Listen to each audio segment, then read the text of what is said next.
welcome back. I'm Margaret Esfahani. I am here with Sister Shireen with the Tampa Bay Brahma Kumaris, and we are continuing to dive even deeper into soul fitness. We had previously talked about the foundations, and Sister Shireen has laid the foundation down for us, and now we are taking it into the next level and talking about strengthening it through the fountain of youth, of all things, and also sort of course, separating and dividing the differences between soul and body consciousness. Welcome, Shireen. Hi, Margaret. Thank you once again. So please, let's dive back in. Let's talk a little bit about how do we actually discover the fountain of youth that we are all seeking? So, in the last series, when we were talking about the fountain of youth, I mentioned about two words, soul consciousness and body consciousness. Yes. And I said that the soul, when it's aware of itself as a soul, then it's soul conscious. When the soul thinks, unconsciously just assumes it's a body, then it's body consciousness. Correct. And so the soul is doing both. The soul is aware of itself as a soul, and the soul is thinking it's a body. And so when I totally come into soul consciousness, then that really is when I experience the fountain of youth, when I really come into soul consciousness. But to really come into soul consciousness, I need to understand body consciousness a little bit more. Yes. Recently, I watched a psychology experiment. And the experiment, if it's possible, I'll put it up in the video. And the experiment goes this way, that they are doing a person is putting a plastic arm, and he puts the real arm and the plastic arm, and he like strokes both arms. And what happens is, at some point, they hit the plastic arm, and the person has just, because they were stroking it in a way, and because he's looking at it and stuff, that he's just adopted that arm. Yes.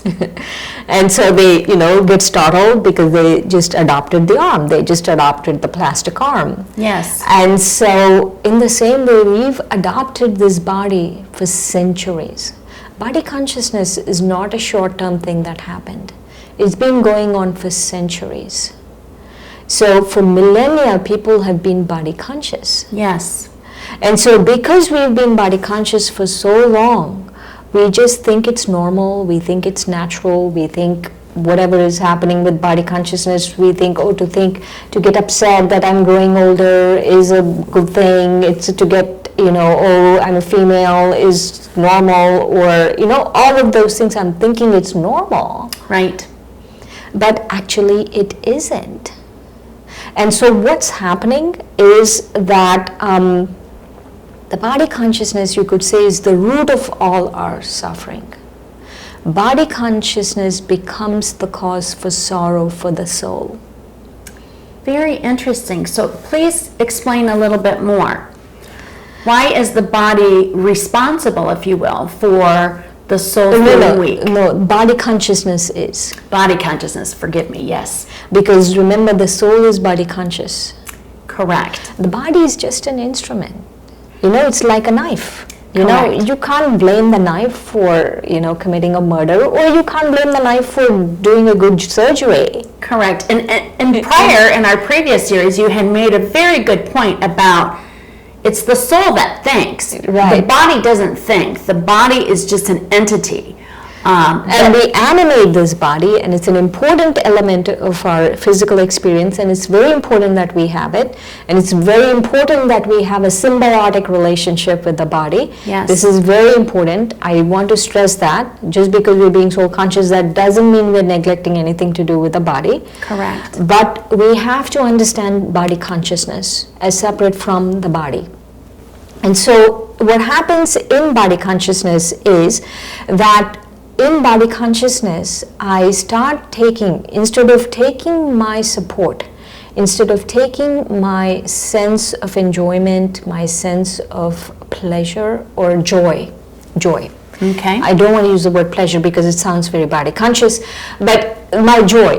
When I take my joy from any of the labels of the body, any of the physical senses, I love eating chocolate ice cream or any of those things. So when I do that, when I keep doing that, I'm relying more and more on the body for my sense of self, my sense of joy, my sense of self-worth, everything. I'm relying on the body.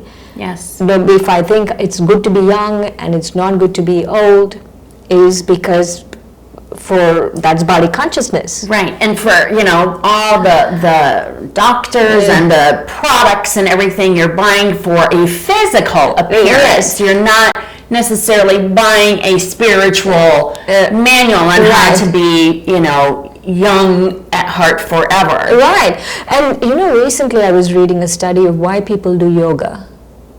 It's all for body consciousness. They want a healthy body, they want a fit body, they want a young looking body. There's no spiritual component to it. I'm not saying it's not important to do all of those things, but there's no spiritual component to it. And so our lives have become devoid of soul consciousness. And this over-reliance, the dependency, because it's like a feedback loop, no? I look through body consciousness for my joy, then I need it more and more to be able to get the same joy.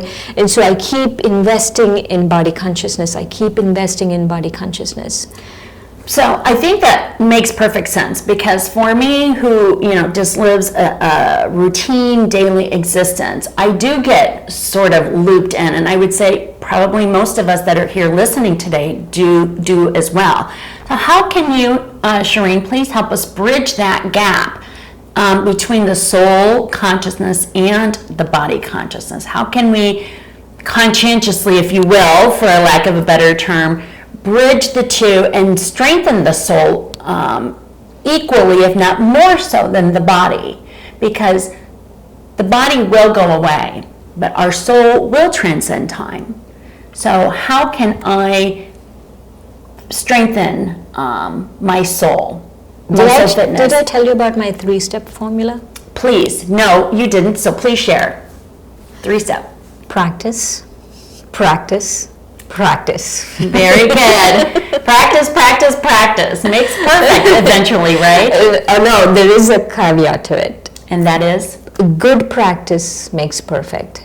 You just don't randomly practice and then you expect to be perfect. Even in, let's say, in a game such as golf. Correct. You need to, do it a particular way. Correct. You can't just practice. So you have to have the right wisdom, you have to have the right understanding, and then you start practicing. So practice, practice, practice. With the foundation of good knowledge, good wisdom. Okay, so I've accepted that I, as a soul, am eternal. I now can differentiate myself, if you will, between the body consciousness aspect of my existence and the soul consciousness of my existence. And so now I need to work on my soul. Yeah. Should I do a meditation? That would be fantastic. So this could be an exercise. Excellent. And one of the ways that I'm getting into meditation nowadays is I'm breathing deeper. I take a deep breath in and I release that breath. And so what's happening is each time you do that, each time you take a deep breath in and release the breath, and so you're kind of signaling to the body, it's time to meditate. Okay. So let's do that. So take a deep breath in and then just really gently release that breath. Another one, take a deep breath in, hold it, and then release that breath. And now we will use one of our understandings. Okay. And that is the awareness. We will use this understanding to come into an awareness of being a soul. And as I mentioned before, we think of the soul as light.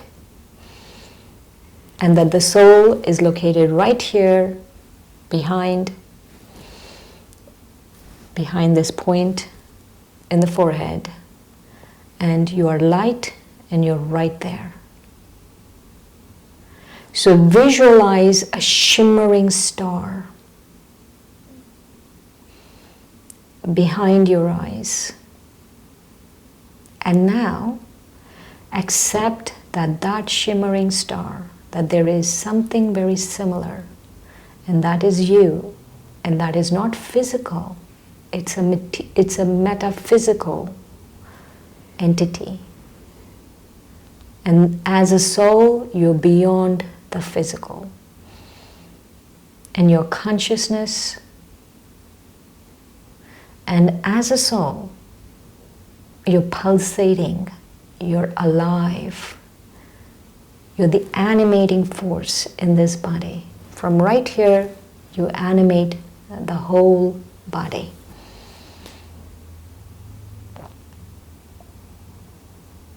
And we take one aspect of it, one aspect of the soul. And that aspect could be, I am immortal.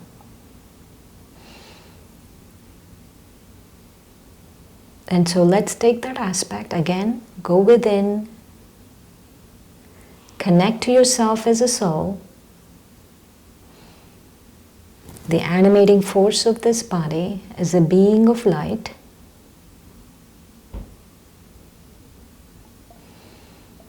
And accept that I, the soul, am immortal. And just be in that awareness. I am immortal. I am an immortal soul. There's no birth to me. There is no death to me. I'm immortal. I'm beyond birth and death.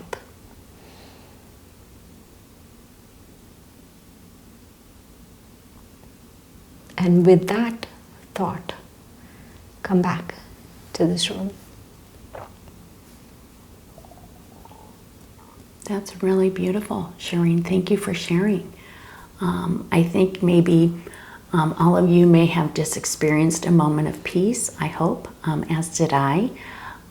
It's nice to be guided a minute and a half maybe of just touching base with oneself. So if you're at work or if you've got a moment throughout your day, sitting at a red light, driving to and from. I do micro meditations. A micro meditation is even a second. Very good. So, and that's just a single remembrance. Yes, just remember you're a soul.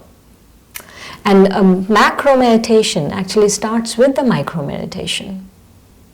The macro starts with the micro. Yes, starts with that single second, and then you increase that second to 2 seconds, increase it to 4 seconds, like that. But the more you are aware of yourself, the more you're soul conscious. That is when you experience the fountain of youth. Remember, we came to this point with the fountain of youth. Correct. And so the fountain of youth is you feeling it. It's not an external thing. It couldn't be. 100 million people tell you you're the most beautiful person in the world and you're the youngest person in the world. If you don't feel it inside, it's not going to be any use. Yes. And I think that's where acceptance comes into play. And once again, that's the bare basic foundation. The fact that you can strengthen your soul fitness just by sheer recognition. Just as you mentioned, in a 1 second or 2 second, I am a soul, I am eternal, I transcend time, and that I am in my soul consciousness separate from my body. And yet I use my soul as a driving force illuminating through my body. Yeah. Yes. And so that's very strong. And also we have to remember body consciousness is the root cause of all sorrow for the soul. Yes. And if I realize this is my enemy, then I know exactly what I should do. So I hope all of you, just as I just experienced, a moment of pure peace and joy in my soul, you were able to take just a few moments to have that peace for yourself. I highly recommend you do what Shireen says, which is follow her 3-step formula: practice, practice, practice. And no doubt you will continue to strengthen your soul fitness. So with that being said, please join us in our next series where we continue to tackle additional exercises that will help us strengthen our soul. Thank you. Thank you, Shireen. Thanks, Margaret.